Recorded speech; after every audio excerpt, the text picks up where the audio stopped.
Student, आज मैं आप लोगों के सामने जो डिस्कस करने जा रहा हूँ ये बहुत ही प्रासंगिक विषय आज के समय ये चल रहा है।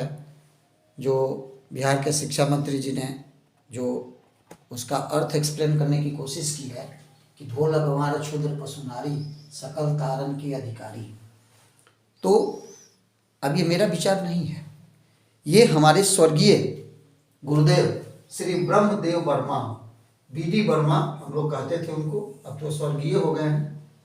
ये हमारे गुरुदेव थे, बहुत विद्वान थे, हम लोग के नज़रों में बहुत विद्वान थे और हिंदी में हम लोग बहुत उनसे अनुनय विनय करते थे, तो कुछ पंक्तियां हम लोग को सुना दिया करते थे। मैं अपने स्टूडेंट को जो हिंदी प्रिय हैं वो मैं उनको ये अपना शेयर करना चाह रहा हूँ, क्योंकि मेरा चैनल का नाम ही है एजुकेशन एडुजेन, रॉयल एडुजेन, तो ये एजुकेशन जनरेटर है। तो आपको हिंदी यदि आपका विषय होगा या हिंदी के आप पसंद करते होंगे, चाहे वो इंडिया में हो, चाहे पाकिस्तान में हो, चाहे अमेरिका में हो, कहीं भी हो, तो आपको ये ज़रूर अच्छा लगेगा। तो अब मैं इसके मैं मतलब मेरे गुरुदेव कैसे इसकी व्याख्या किए थे हम लोग की क्लास में। आज वो रहते तो मुझे ये ज़रूरत नहीं पड़ती, वो खुद डिबेट करते। कुणाल साहब भी आज डिबेट ऑर्गेनाइज किए हैं, सारे आज तक से लेकर के सारे चैनल लोग इसको डिबेट को कर रहा है, JNU से लेकर के और के सब विद्वान हमने देखा और लोग अलग अलग ढंग से अपना व्याख्या कर रहे हैं। यही होता है, विद्वानों में कभी भी मतैक नहीं होता है ना। वो लोग डाइवर्सिटी होती है उनमें, विचारों में कभी एकता नहीं होती, ये अलग एक विषय है। लेकिन सर का हमारा जो BD वर्मा सर का विचार क्या है वो आज समाज को, आज हमारे स्टूडेंट लोगों को जानना चाहिए, इसीलिए मैं ये वीडियो बना रहा हूँ आप लोगों को। तो देखिए उनके अनुसार, उनके शब्दों के अनुसार वो कहते थे, हमारा एक क्वेश्चन आया था उसमें हमारा नंबर नहीं कटा था हिंदी में, मैं बायोलॉजी का टीचर हूँ, लेकिन हिंदी में मुझे 100 में 100 मार्क्स आए थे। आप देख सकते हैं मेरे जो क्वेश्चन लिखे थे उनके द्वारा उसमें के नंबर नहीं कटा है, तो उन्हीं की कृपा थी। तो ऐसे गुरुदेव का जो थॉट है ये मैं आप लोगों से शेयर कर रहा हूँ, यही इसका उद्देश्य है। देखिए उनका कहना था, हम लोग का क्वेश्चन आया था कि कैसे आप एक्सप्लेन करें इंटरमीडिएट में, +2 में, या कभी लोगों पर लिख आता है बच्चे लोगों को लिखने के लिए, मुझे भी आया था, मैं लिखा था। तो BD वर्मा सर हमारे क्या लिखवाए थे, उन्होंने लिखवाया था कोटेशन कि सूर्य सूर्य तुलसी शशि उडगन के सौदास आज के कवि खद्योत सम, खद्योत कहते हैं भोगजुगनी, तो सूर्य की दास की तुलना उसने सूर्य से की थी, सूरज भगवान से। वैसा उन्होंने जो कृष्ण की बाल लीला वर्णन की, कोई किसी की हिम्मत नहीं हुई वैसा वर्णन करने की, तुलसीदास की भी, इसलिए सूर्य की तुलना सूर्य से की जाती है, सूर्यदास की। तुलसी की किरणा को तुलना उन्होंने शशि चंद्रमा से करते हैं, सूर्य के बाद कोई इंपॉर्टेंट होता है तो चंद्रमा को मानते हैं। उसके बाद उडगन, उडगन मतलब तारेगन, केशव दास को तारेगन कहते हैं हमारे गुरुदेव। और आज के कवि खद्योत समझ जहाँ करता प्रकाश, ये भोगजुगनी है, जुगनू के तरह यहाँ प्रकाश कर देते हैं, कभी वहाँ प्रकाश कर देते हैं। तुलसीदास ने रामचरितमानस में राम के चरित्र को जो चरितार्थ किया उसके बारे में हमारे गुरुदेव जी क्या कहते हैं। हमारे गुरुदेव स्वर्गीय श्री ब्रह्मदेव वर्मा, हिंदी शिक्षक श्री नंदन बलदेव उच्च विद्यालय धनाव सारण, अब स्वर्गीय हो गए। तो इन्होंने ये कोटेशन लिखवाया था। अब उन्होंने क्या कह रहे हैं ये आप जानिए। तुमने अपने राम सिया में रसिया सब जग देख लिया है, कितने नयन विशाल तुम्हारे, कितनी गहीर गंभीर हिया है, नहीं अभी तक पहुंचा कोई, नहीं अभी तक पहुंचा कोई, जहां हुई थी पहुंच तुम्हारी, बारंबार प्रणाम तुम्हें है, रामचरित के अमित पुजारी। रामचरितमानस के रचयिता गोस्वामी तुलसीदास हिंदी के अद्वितीय कवि माने जाते। क्यों भाई, तो उनका ही लाइन है, बड़े बड़े विद्वान वो लोग हैं। आप लोगों को यदि जानते हैं, मैं चैलेंज नहीं कर रहा हूँ, बट आप जानते हैं तो इस तरह की पंक्तियां सुनाइए, डिबेट में लाइए। मैं तो डिबेट में जा नहीं रहा हूँ और ये आपके लिए काम का होगा, मुझे जहां तक लग रहा है।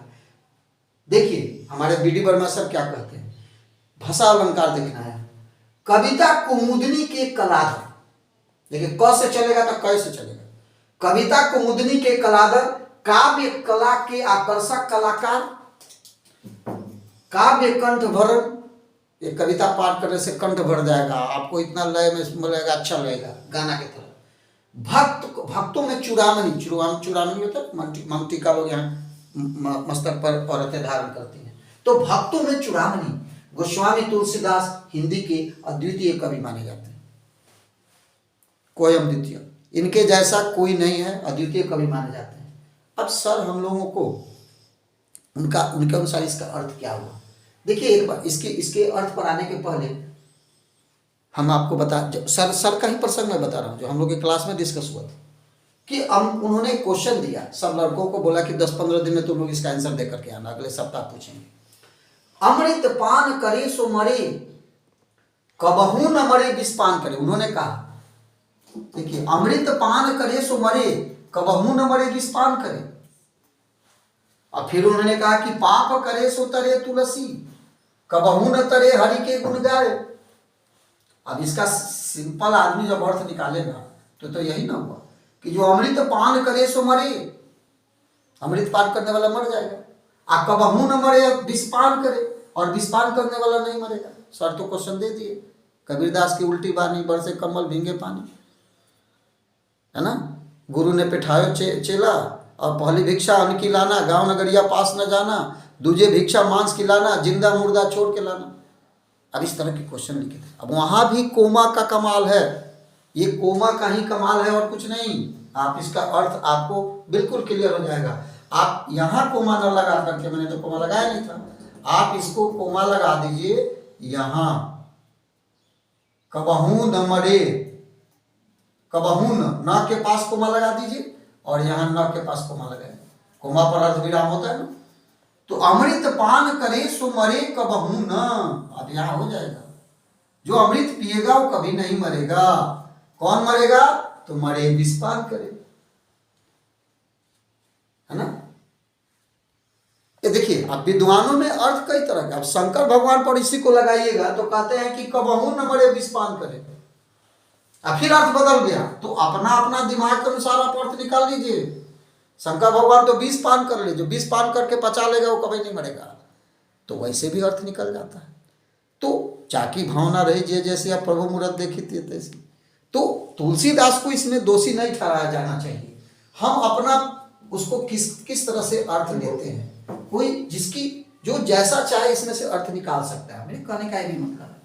तो यहाँ यदि हम तुलसीदास के अनुसार, सर हमारे बी डी वर्मा सर का क्या कहना था, हम लोग को क्लास में पढ़े थे कि ढोल, और ये हमारे कुणाल साहब कह रहे हैं कि पशु मारी कहते हैं, पशु मारी यानी कि पशु को मारने वाला। लेकिन हमारे बी डी वर्मा सर कहते थे, अब मैं रामायण की पंक्ति आप लोग देख लेंगे क्या है, अलग बात है, बट उनके अनुसार ढोलक को तो ढोल कहते हैं। उसके बाद वो गंवार शूद्र पर जाके कोमा देते हैं। ये दोनों शब्द को एक साथ जोड़ते हैं कि वह शूद्र जो गंवार है, गंवार का मतलब है कि अनसिविलाइज्ड है, जिसमें जो समझ ही नहीं सकता है, नासमझ टाइप का है। और पशु नारी यानी कि नारी जिसमें पशु जैसा व्यवहार करने का है, वो उसमें मनुष्य का व्यवहार नहीं है, वो पशु के तरह बिहेव कर रहा है, चाहे नारी हो चाहे नर हो, कोई भी। तो सकल, वो मतलब सभी, तारना। अब ये तारण का मतलब क्या होता है? हम लोग यहाँ गलत फिर अर्थ निकाल रहे हैं। हमारे सर ने कहा कि तारण का मतलब होता है किसी को टाइट करना, डिसिप्लिन करना। तो इनको और एक तरह से कहिएगा तो इनको उद्धार करना। तो ये सकल तारण की अधिकारी, माने अधिकारी का मतलब क्या है? इनको अधिकार है कि इनको भी सुधारा जाए। यदि ये सुधरे नहीं है तो इनको भी सुधारने का अधिकार है कि इनको भी सुधरना चाहिए, इनको भी मौका दें कि ये आगे बढ़े। तो लोग इसका अर्थ अलग अलग तरह से निकाल रहे हैं। अब देखिए, कुछ उनकी पंक्तियां मैं सुनाता हूँ हिंदी में, आप लोगों को मुझे लगता है अच्छा लगेगा। अब जैसे हम लोग बसंत ऋतु पर सर लिखवाते थे, तो उनका कहना था कि कूलन में, केली में, कछारन में, कुंजन में, क्यारिन में, कलिन कलिन किलकंत है। कहे पद्माकर परागन को पान हूँ मैं, पी की में पलासन पलासन पगंत है। द्वार में दिशान में, दुनी में, देश देशन में, देखो दीप दीपन में, दीपक दिगंत है। बीथिन में, ब्रज में, नबेलिन में, बेलिन में, बनन में, बागन में, बागड़ियो बसंत है। अब बी डी वर्मा सर, हम स्वर्गीय बी डी वर्मा, मेरा रचना नहीं, इनके अनुसार बसंत ऋतु पर हम लोग को लेख लिखवाए थे। और इस कविता में आपको बसंत ऋतु के बारे में सब चीज़ मिल जाएगा। फिर से मैं बता रहा हूँ, कूलन में केली में कछारन में कुंजन में क्यारिन में कलिन कलिन किलकंत है, कहे पद्माकर परागन को पान में पीक में पलासन पलासन पगंत है, द्वार में दिशान में दुनी में देश देशन में देखो दीप दीपन में दीपक दिगंत है, बीतिन में ब्रज में नबेलिन में बेलिन में बनन में बागन में बागरियो बसंत। भाषा अलंकार कहीं मिल जाता है तो हमें भी सुनाइएगा, आई वेलकम। इसी तरह हरिवंश राय बच्चन की कुछ कविताएं मैं शेयर करना लेना चाहता हूँ, जो हिंदी के प्रिय लोग होंगे उनको तो जरूर प्रिय लगेगा। हमारे स्वर्गीय वी.डी. वर्मा सर का ये ज्ञान है, मैं आप लोगों तक पहुँचा रहा हूँ। फिर मैं क्रेडिट उन्हीं को दे रहा हूँ, मैं तो एक ट्रांसफार्मर हूँ। तो वो कहते हैं कि हालाबादी भावभूमि पर भड़कीले भावनाओं के भव्य भवन निर्मित करने वाले भावुक भिखारी हरिवंश राय बच्चन की कलम की कोख से निकली, जो बीत गई सो बात गई शीर्षक कविता हताश निराश जनजीवन में आशा उल्लास उत्साह एवं नव चेतना का नवल संचार करती है। ये एक सेंटेंस है। तो इस तरह से विद्वान में अपना अपना अर्थ लोग अपने अपने ढंग से, आप जिसकी भावना होती है ना वो अर्थ निकाल लेता है। कभी भी तुलसीदास को आप लोग इसमें घसीटिए नहीं, दोषी मत बनाइए कि वो कह रहे हैं कि ढोल गवार अछूद्रा पशु और नारी सबको। पशु नारी कोई भी पशु के समान है। अब पशु को आप जाके बिन बजाइए, भैंस जा रही है तो उसको डंडा दिखाइएगा वो भाग जाएगी, उसको डांटिएगा भाग जाएगी, उसको डिसिप्लिन करने की जरूरत है। यही तुलसीदास का है।